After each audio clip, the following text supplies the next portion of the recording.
मनोहर लाल की सबसे खास बात यही है और जिसकी वजह से वो नंबर 1 पर बने हुए हैं, आज भी नंबर 1 पे हैं।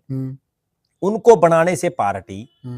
पंजाबी समाज को भी साथ देगी, क्योंकि अभी ये चर्चाएं थी कि दिल्ली में पार्टी किसी पंजाबी समाज के चेहरे को भी बना सकती है, लेकिन उन्होंने नहीं बनाया, अग्रवाल समाज से बनाया जी। और इसके अलावा जो है मनोहर लाल जी चूंकि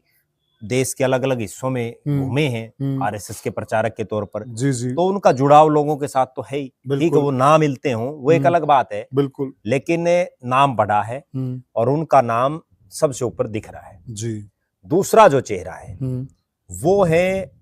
ये उत्तर भारत से आगे और वो आगे दक्षिण भारत से, वो है धर्मेंद्र प्रधान जी। खट्टर साहब तो वरिष्ठ नेताओं की गिनती में आगे, बिल्कुल बिल्कुल, उम्र उनकी वरिष्ठता में चली गई, और धर्मेंद्र प्रधान युवाओं में है अभी जी, ठीक है,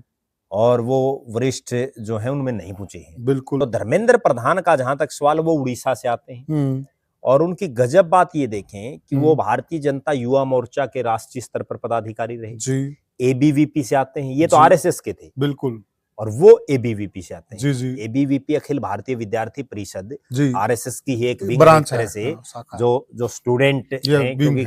उसके हिसाब से खट्टर साहब तो बहुत ज्यादा नहीं पढ़े लिखे, बिल्कुल, तो उस हिसाब से वो उड़ीसा से आते हैं, एमएलए रहे हैं वहां के, 2004 में वो सांसद भी बने जब अटल बिहारी वाजपेयी जी की सरकार बनी, और उसके बाद उनको मध्य प्रदेश से, ये भी बड़ी रोचक बात है जी, कि उड़ीसा से आने वाले एक शख्स को मध्य प्रदेश से भारतीय जनता पार्टी ने राज्यसभा में भेजा, बिल्कुल, जो ये दर्शाता है कि उनका कद कितना बड़ा है।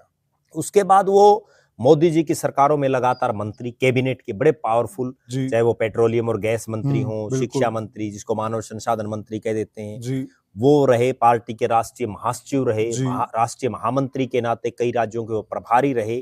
और उनके प्लस पॉइंट जो हैं वो एक तो ये है कि वो भी मोदी जी के बड़े करीबी हैं, बिल्कुल, और दूसरा उनका एक मुख्य प्लस पॉइंट ये भी है कि जिस दक्षिण भारत में भारतीय जनता पार्टी अपने पांव पसारना चाहती है, हालांकि बीजेपी ने पहले भी उस क्षेत्र से राष्ट्रीय अध्यक्ष बनाया था, बिल्कुल, ठीक है, लेकिन वेंकैया नायडू को बनाया था, बाद में उनको देश का उपराष्ट्रपति भी बनाया, बिल्कुल, लेकिन उसके बाद पिछले कई टर्मों से, चाहे वो जेपी नड्डा हो, उससे पहले अमित शाह हो, उससे पहले नितिन गडकरी हो, उससे पहले राजनाथ सिंह हो, मतलब ये कई बन लिए उनके बाद, तो साउथ का नंबर अभी तक आया नहीं, बिल्कुल, तो हो सकता है साउथ के हिसाब से, क्योंकि वहां पांव जमाने की जरूरत है, आगामी सालों में वहां चुनाव भी होने कई स्टेट्स में,